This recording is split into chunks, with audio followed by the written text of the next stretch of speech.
في جنة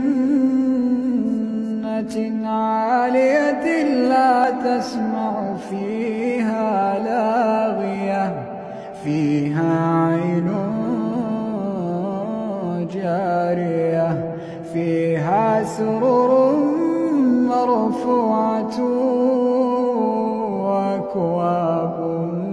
موضوعة ونمارق مصفوفة وزرابي مبثوثة